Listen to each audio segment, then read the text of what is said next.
Hi, this is Carly, episode 33. I'm a recovered alcoholic. Welcome back to North Star Big Book. I hope the noise factor is okay. I'm recording outside of my children's karate, and it's beautiful out. I'm sitting in one of my soccer mom chairs, and I hope it won't be too noisy for you. I'll listen after, and we'll see. We are on Working with Others. We were just given the directions for how to do 10 and 11, and like I shared last week, this has been the steps that have changed me the most. Before I get started, I need to do a quick 10th step, and I thought, why not do it on my podcast so you guys can see how I do it? So, am I resentful? Am I rethinking or refeeling? Yes, I'm resentful that I still don't feel well. I've been sick for 4 months, and I had surgery last week, and I'm resentful that I'm still sick. Am I afraid? Yes, my fear is that I'm always going to feel like this. Is it dishonest? Yes, because always is a long time, and I keep forgetting the fact that a week ago I had surgery on my head, and that will definitely make me feel not great still, and to expect my body to feel the way I want it to feel is dishonest. It's selfish because I keep coming back to this, like I keep getting snagged on it, like I have a hangnail that keeps getting snagged on like a dress. It just keeps bothering me, and instead of finding acceptance, I keep getting stuck with it. So that's selfish. That is the first part of the 10th step. Then I share it with someone else, which is you, and I'm going to ask God in 6 and 7 to please help me let this go, because I don't want to be like this anymore. And I'm going to take a deep breath. I'm going to breathe, and I'm going to ask God to help me be kind and gentle and respectful of my path, and that if this was somebody else, I would tell them that they were being crazy. I'm willing to let God remove these things. 8 and 9 is, do I owe amends? So I haven't harmed anybody other than myself from expecting myself to be where I'm not and kind of fighting it. I'm struggling against reality, which is usually, it's the only problem I ever have, is struggling against what is. What I can change within myself is my breathing. I can breathe.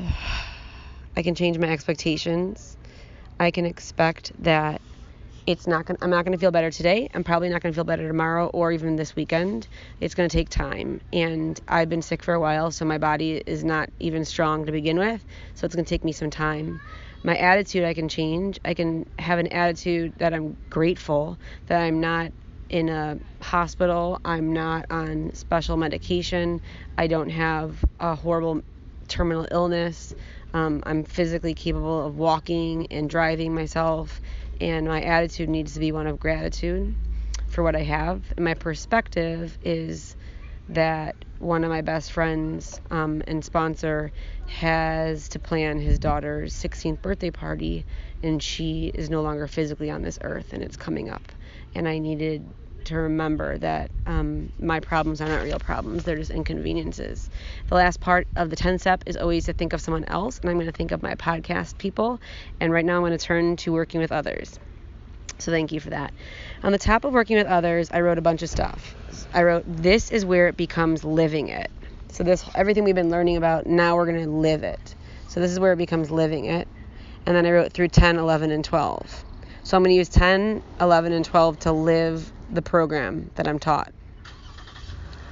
This is where it becomes living it through 10, 11, and 12. Then I wrote step 12, which is what we're going to be on now. I wrote step 12 equals, and I said, doesn't indicate period of time, but completion of work.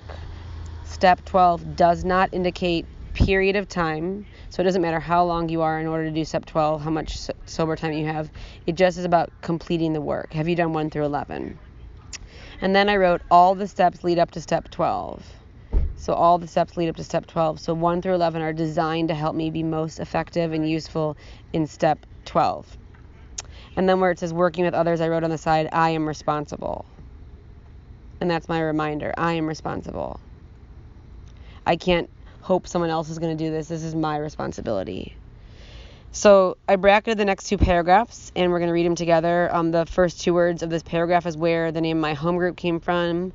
It's called Practical Experience, and that's what this chapter says. It says, practical experience, I underlined, shows that nothing will so much ensure immunity from drinking as intensive work with other alcoholics. So I double underlined the word nothing. I circled the words ensure immunity, which is freedom from harm. from drinking as intensive work with other alcoholics. So I wrote on the top of that, nothing will ensure relapse into drinking. So it's the opposite. Nothing will ensure relapse into drinking as not working with others. So if the book tells me that nothing is going to make me be able to stay sober more than working with others intensively, the opposite of what the book is not saying is that nothing is going to ensure that I'm not going to stay sober if I don't work with others. So if I choose not to work with others, I'm not going to make it. And then it says, it works when other activities fail. I underlined that and I put a star there and I wrote on the side, other activities will fail. So here's the book promising me that other activities, including going to meetings, prayer, meditation, helping someone out, that this stuff is going to fail, calling my sponsor. But what will always work is helping another alcoholic. And that's been my experience. This is our 12th suggestion. Remember, our is the first 100 men and women. And then it says, carry this message. I circled the word this. They're specifically talking about 1 through 11 that we just learned how to do. They finished saying on 88, there's action and more action. Faith without works is dead. The next chapter is entirely devoted to step 12. So now we're saying, carry this message. Carry 1 through 11 to other alcoholics. And then I underline the word you, because they're talking to me, the reader. You can help when no one else can. I underlined, you can secure their confidence when others fail. So this is about the daily going out to the next alcoholic. That's my responsibility. If I am one of those kind of people, which I am, who wonders what my why my purpose is in life, what am I here for? I might not know my career purpose right now. I might not know every single plan that God has in store for me. I definitely don't. But I for sure know that what God wants for me to do is to carry this message to other alcoholics. Because when I do that out of the book, nothing compares to the feeling I have after I've done it and while I'm doing it. It is a freedom. It is a reprieve. I can have a really rough day or not feel well, and then I go to do Big Book with my people before my home group, and I feel amazing. And I never want to go. I 100% of the time never want to go, and even though I don't want to go and I show up and do it anyways, I still get the results. It says, remember they are very ill. And I wrote on the side, just went through 1 through 11. So they're telling me, remember, the person you just took through 1 through 11 is not better yet. They just got their hallway. They just started clearing out their hallway. They just identified it with you. They just learned how to do a 10-step and an 11-step. They're barely doing anything. They're totally trying to function. And this is where they're at. I underlined, life will take on new meaning. And the reason why they're saying that is because I'm going to now have this purpose in my life. And the happiest I ever am is when I'm helping someone else, even if I don't want to be there. To watch people recover, to see them help others, to watch loneliness vanish. I underlined, to see a fellowship grow up about you. So that's what we're going to get. They're promising me this. And I wrote on the side, promises of step 12. So the promises of step 12 is that I'm going to see a fellowship grow up about me, which is pretty cool. And that's been my experience too. It took a long time for me to find that fellowship I was craving. I always have had friends in AA and people to hang out with, but about 6 years ago, when I met one of my sponsors and we started going through 10, 11, and 12 and then taking people through the book the way that it's done in the book, a fellowship grew up about us. And now we have a home group we just celebrated our 6-year anniversary, and we get between 30 and 50 people, and we get to do Big Book with people, and we've probably given away like 300 to 500 Big Books, and it's something it's one of my favorite nights of the week, Thursday night. It says, to have a host of friends, this is an experience you must not miss. So the first 100 men and women are telling me you don't want to miss this experience. We know that's the first 100 men and women. You will not want to miss it. Frequent contact with newcomers and with each other is the bright spot of our lives. I wrote on the side, goal. It's kind of long. So I wrote the word goal, and I wrote, is to be used as a channel for God to save another. To be used as a channel for God to save another. If I want to use a pipe to get from one end to the other, I want the pipe to not be blocked off because I can't pass the clean water in order for it to get the water from point A to point B. So the pipe, which is me, I need to keep my pipe unclear, unblocked, uncluttered, clean, so God can use me and speak through me, which is what happens when I'm leading, which is what happens when I'm doing Big Book, which is what happens when I'm 12-stepping somebody and doing one-on-one work with them. And whenever I start hearing my own self-talk, that's usually when God doesn't need me anymore at that moment. It says, perhaps you are not yet acquainted with drinkers who want to recover. You can easily find some by asking a few doctors. Remember, this was written in 1930s, and at the time they did not have 1,000 meetings a week like we do here in Cleveland. In bigger cities, they have even more. So the way that I find alcoholics today is I just show up at meetings, and they're everywhere. I also introduce myself as a recovered alcoholic so they can know that I am, and they can start hearing that and knowing that that's different. It's my responsibility to comment at any meeting I go to about the solution and the steps. And even if I'm the only voice in the room that is talking about that, that's my responsibility, even if it means I have to be unpopular. It says, we know you will not want to miss it. Frequent contact with newcomers and with each other is the bright spot of our lives. I already said that, sorry. The next paragraph says, they will be only too glad to assist you. Don't start out as an evangelist or a reformer. Unfortunately, a lot of prejudice exists. You will be handicapped if you arouse it. So I just want you to pay attention here. Throughout this entire book, from the moment that the first 100 men and women knew we were going to start doing the work, they start angling me to become the kind of sponsor and attractive, sober person that isn't going to ruin a future opportunity by my current behavior. And so throughout the chapter, more than any other chapter, they constantly use the word if, like this is your choice if you want it, and they're telling me what to do to not spoil an opportunity later, because they're assuming that there are some people we're going to work with that are not going to want to do the work and are not going to be ready, and we don't want to become people that they don't want to come to in the future. It says, ministers and doctors are competent and you can learn much from them if you wish, but it happens that because of your own drinking experience, I underlined, you can be uniquely useful to other alcoholics.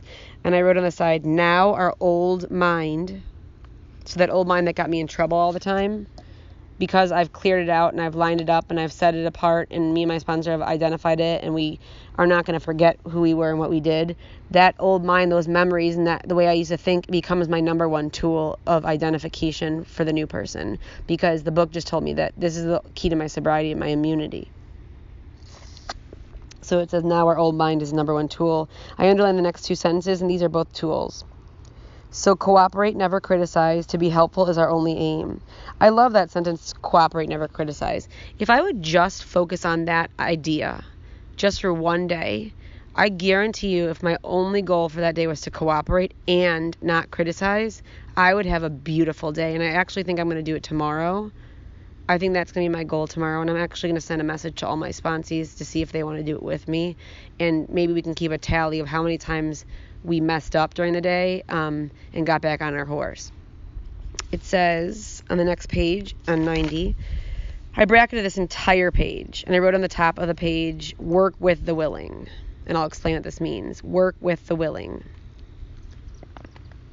So when I first met one of my sponsors, and I would complain that the girls would call me up and they would want to talk for like 30 or 45 minutes, and they would want to be like an emotional vomit and complain about their boyfriend or their mom or their job or their boring sober life. And I was taught that what I'm supposed to do with a girl is I'm supposed to tell her to do an inventory with God and then send me that inventory so we can see the facts from the feeling. Okay, so on the top of the page I also wrote, this is something that I basically can say to anybody because I'm recovered and I'm working the steps. If you want to stop, I can help you. So the first sentence is, if you want to stop, I can help you. If you want to stop, I can help you. And then I wrote, it may appear drastic. So what we're suggesting, which is the steps, it may appear drastic, then I made a comma, but this is for people out of options. But this is for people out of options. So this is a great tool, something I can say to someone who's freaking out that I'm working with about everything they have to do. And then I can pose the question to them, maybe you're not out of options. Maybe there's something else that you think you can try or do, since when you asked me for help and I'm giving you the suggestions that I did and that was done in the book, you are complaining at every step. So maybe you're not done. And then I don't push them, and I don't raise my voice, and I don't judge them. I just say, maybe you're not done, which usually makes them uncomfortable and mad because they don't want to be called out on that. And that also explains that this is drastic. And I need drastic measures because I'm dying of alcoholism. The reason why I have written work with the willing is to remind myself the people that are going to do the work are only the willing. And the way you become willing is you get beaten down by a state of alcoholism and alcohol to the point where you're willing to do whatever is asked of you. So it says, when you discover a prospect for Alcoholics Anonymous, find out all you can about him. If he does not want to stop drinking, I underlined, don't waste time trying to persuade him. So they're telling me, do not try to persuade someone to not drink. That is not our job as alcoholics in recovery. I underlined, you may spoil a later opportunity. So there it is again. They're thinking about the opportunity. This advice is given for his family also. They should be patient, realizing they are dealing with a sick person. If there is any indication that he wants to stop, have a good talk with the person that most interested in him, usually his wife. Get an idea of his behavior, his problems, his backgrounds, the seriousness of his condition, and his religious leanings. I underlined, you need this information to put yourself in his place, to see how you would like him to approach you if the tables were turned. So I underlined that, and I wrote on the side, listening tool. And one of the listening tool, I'm remembering right now, so cool. I love Big Book. So at this point, there was a listening tool that we did that my first real Big Book sponsor had me do, which was for 2 weeks. And I was going to a meeting every single night at this point. I was brand new, and I went to a meeting every single night. It was like my life. For 2 weeks, I was not allowed to comment in meetings at all. I could say thank you to the lead after the meeting, shake their hand, but I was not permitted to comment. And that was because I was going to remove the ability to talk in meetings and take the cotton out of my ears, which I normally have it in there, and stick it in my mouth. And I was going to not be someone who was going to talk, and I was only going to be someone who's going to listen, which meant that I wouldn't have to think about what my next comment was going to be and how crafty it was or creative or silly or whatever, because I was not allowed to talk. And my sponsor told me if I broke it at any point, I would have to start the 2 weeks over, and I remember it being really hard. I can't do that in Big Book, because then if I don't do Big Book, then we're not doing Big Book, but I can do it in meetings, which is cool. It says, I underlined, sometimes it is wise to wait till he goes on a binge. I wrote on the side, alcohol makes us willing. Alcohol makes us willing. So the reason why it's wise to wait until they get drunk and hungover is because once we're miserable and depressed, then we'll be willing to do whatever it takes, which is why we are supposed to grab them by the hand if they say they want help and take them all the way through so they don't have to waste any time.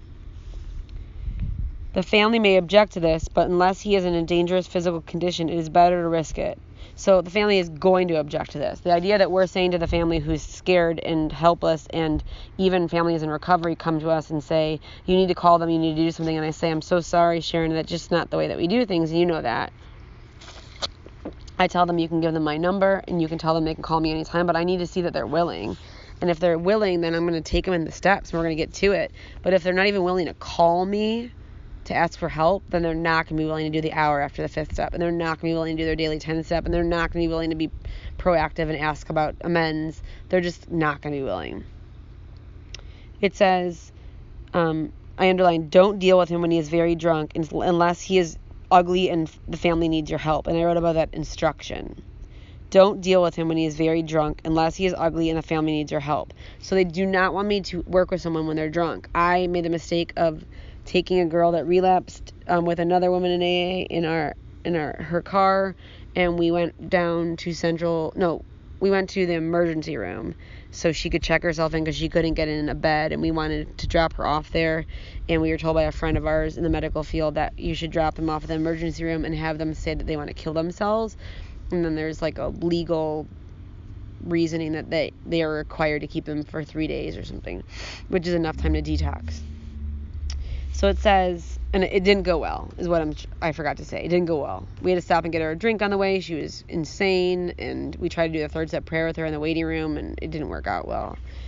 It says, wait for the end of the spree, or at least for a lucid interval. Then let his family or a friend ask him if he wants to quit for good, and if he would go to any extreme to do so. I circled the words, if he says yes. That's the big if, and I put a star next to it. So if they say no, what we say to them in a non-judgmental way is, cool, no worries. If you ever want help, please save my number. I'm here anytime you need me. We don't want to alienate people. It says, if he says yes, then his attention should be drawn to you as a person who has recovered. And I circle the word recovered because they're telling me as a reminder in this book that I can become that. I underlined, you should be described to him as one of a fellowship who, as part of their own recovery, try to help others and who will be glad to talk to him. There's the if again, if he cares to see you. I wrote on the side, they have to be willing to do the work. They have to be willing to do the work. So if they don't want to do the work, if you do the third step prayer with them and you say you have to go home tonight and start writing, and then the next day, and you told them that they should send you a text message after they're done writing so they know, so you know how it went. The next night you see them in a meeting, you said, how's your writing going? I haven't heard from you. And they say, yeah, I was tired last night. When I got home, I just watched some TV and hit the hay. If someone doesn't go home and start writing on it, especially since we talked about that specific scenario that you have to go home and start writing on it to prove that you're willing to do this work, then most likely they're either going to, scavenge by it, like get there, or they're going to end up drinking again. It says, I underlined and starred, if he does not want to see you, I underlined, never force yourself upon him, and I circle the word never. I wrote on the side, need to feel completely useless. Need to feel completely useless. And the reason why we need to feel completely useless is because once I feel completely useless, then I'm finally willing to do what I need to do. It says, neither should the family hysterically plead with him to do anything, nor should they tell him much about you. They should wait for the end of his next drinking bout. You might place this book where he can see it in the interval. Here, no specific rule can be given. The family must decide these things, but urge them not to be over anxious, for that might spoil matters. So there's a reminder as a sponsor, don't be over anxious that the person is going to do the work. Here's my rule of thumb. I can't want to do the work for my sponsee more than my sponsee wants it. I need them to be the one who's like, I'll do whatever it takes. I'm miserable. It says, usually the family should not try to tell your story. I underline, when possible, avoid meeting a man through his family. That's like the word. That's like your mom picking out your prom dress. It says, approach through a doctor or an institution is a better bet. If your man needs hospitalization, he should have it. They're not talking about treatment. They're talking about, does your man need to be detoxed from alcohol or drugs in a medical facility with medical supervision, not with your back pain pills that are expired, that you have no idea what you're doing because you're not a doctor. And even if you were a doctor, you're not treating your sponsee. So it tells me really, really clearly that it needs to come from someone else, and I can't get in the way of it. I bracketed the next paragraph and I wrote above it, instructions. I also wrote the words, no outside pressure. No outside pressure.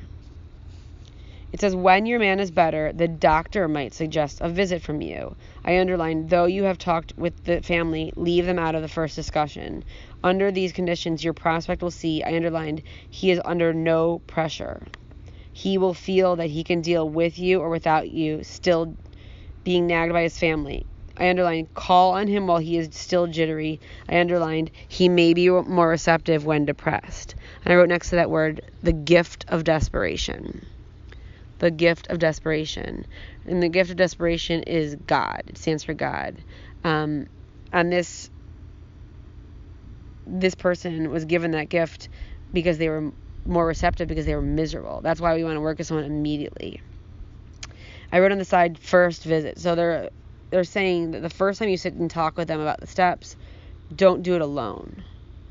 And when they say in the book, see your man alone if possible, they're saying, like, don't take your wife or your husband or your kids or your friends who don't understand. You want to take another alcoholic. I prefer to take someone who's got very small amount of sobriety, because I remember being 12-stepped and thinking, there's no way you have 6 years. I don't believe you. You're a liar. But that girl for sure has 83 days, because you could just tell.